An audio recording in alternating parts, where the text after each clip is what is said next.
Hey friends, what is good? I got this question recently and I thought to make a video about it to try to provide a solution. So Solid Clouds is asking, how do we get the volume, etc. info from the Blender geometry in the IFC attributes table? Okay, I'm going to try to, I'll have to explain a few things here because there are some things that don't sound properly when it comes to IFC. So, if I understand correctly, and I will have to do some assumptions here because you don't tell me if you already have converted this into IFC objects. So, how do we get the volume and the other info? I think you talk, first and foremost, you are talking about quantities. How do we get the quantities, okay? That's what I would think this means. Volume and other info. Like, we mean quantities, quantity sets, quantity set.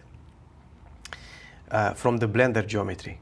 Okay, first and foremost, if you have already a Blender model and you didn't convert to IFC, then you have to do that, okay? Because I'm going to show you how we do that, and then it's only after that you'll be able to use Bonsai and generate that. Otherwise, before that, nothing happens, right?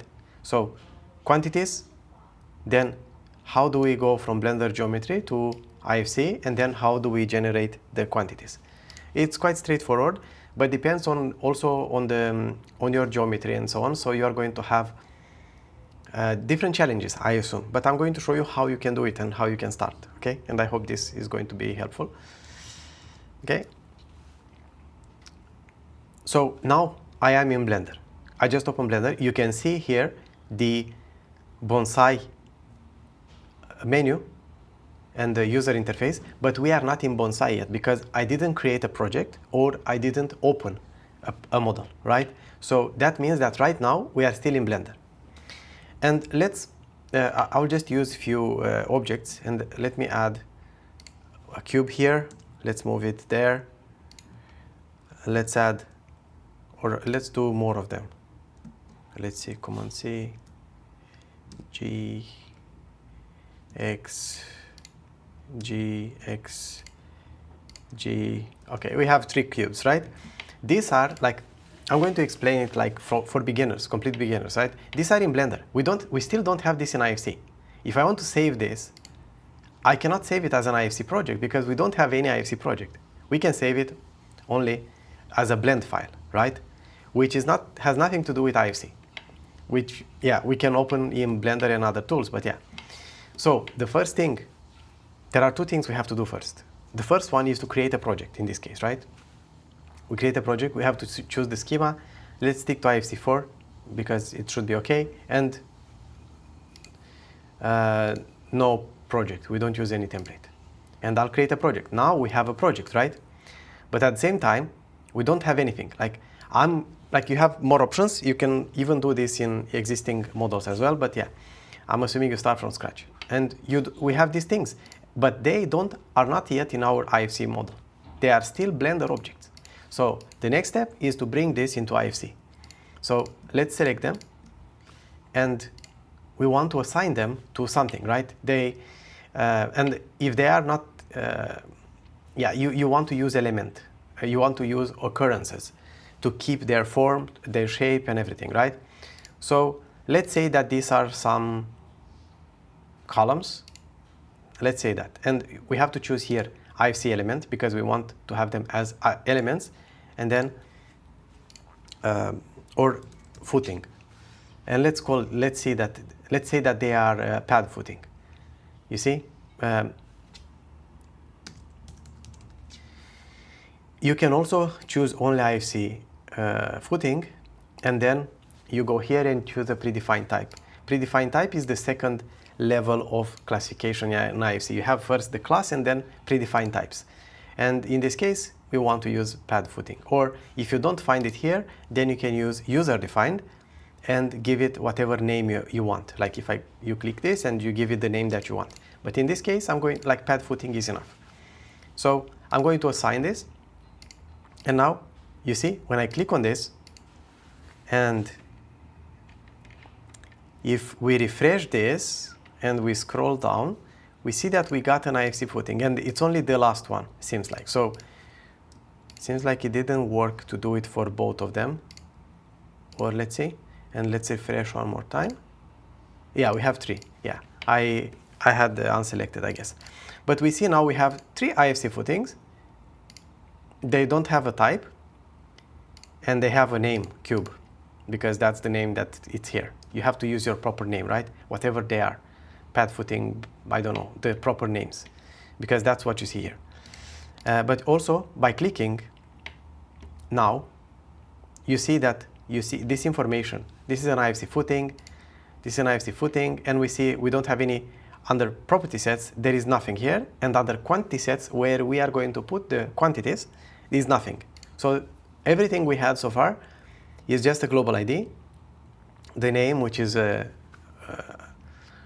course not the best, but we can edit it. You can just modify here and pad footing 1 or something like that. You give it the name that you want and so on.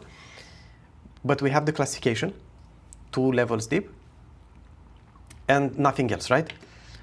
Now you can go and save this IFC project as, right? We can save this, and yeah, you have your new IFC model, which you can open in any other tool you want. But now let's do the last step in this and generate the Q sets, the quantity sets.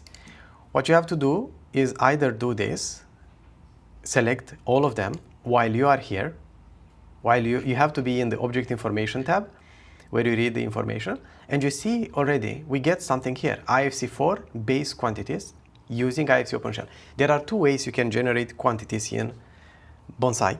The one is using IFC OpenShell, which is the recommended way for this kind of geometry. This works well. But if you have like a bunny, like a rabbit or something that has very like architectural shapes, for that you might also try Blender, because it's using the Blender engine to calculate. IFC OpenShell might be rougher in some situations. It's very good, I think, for structural stuff and so on. But if you deal with very special shapes, I would try to compare, to use both of them and see, because you are going to get different things. And I think Blender one, for inaccurate, for custom shapes, it's better. It calculates better. So all you have to do is you can either do it here, but it's also another place where you can do it, and it's here in costing and scheduling, and you see it here. If I unselect everything, we see quantifying all objects. You have to choose one of these, IFC OpenShell, and I'll keep IFC OpenShell. I always start with IFC OpenShell, and I check if not everything is okay as I expect, then I go and use also Blender. So actually here, if you press, you see like it will apply to all of them. But if you choose one, it will quantify only this. Let's start with only one, right? So if I press on this, now let's go on the other side, and let's open this. We see that going down here, we see that the footing got automatically some dimensions, the height, the length, and the volume. This is automatically predefined by the object type, by the kind of element you have, but there are other things as well, which I'm not sure how you can control them to be generated, to be honest. But you see, like you can also input here manually if you want. And you can also calculate manually something specifically in this space. But the quickest thing is to just be here, select all of them, and then perform quantity takeoff, and all of them are going to get this. Now, you see, this one has it, this one has it, this one has it. All of them have it, right? So now you have it, but this is not attributes. Attributes are here. These are the attributes, okay? This is extremely important to understand this concept. These are the attributes. These are quantity sets. There are some kind of properties specifically made for quantities, okay? And this is always where you should have them. And you see like this Q set or quantity set, it's a set of quantities, which are these ones. It's always starting with QTO, footing-based quantities. It's extremely, like, this is going to be different for footing compared to a wall or a slab. What do I mean by that? Like these things right here, there are some things that are going to vary based on the type of object, right, that we are using. Yeah.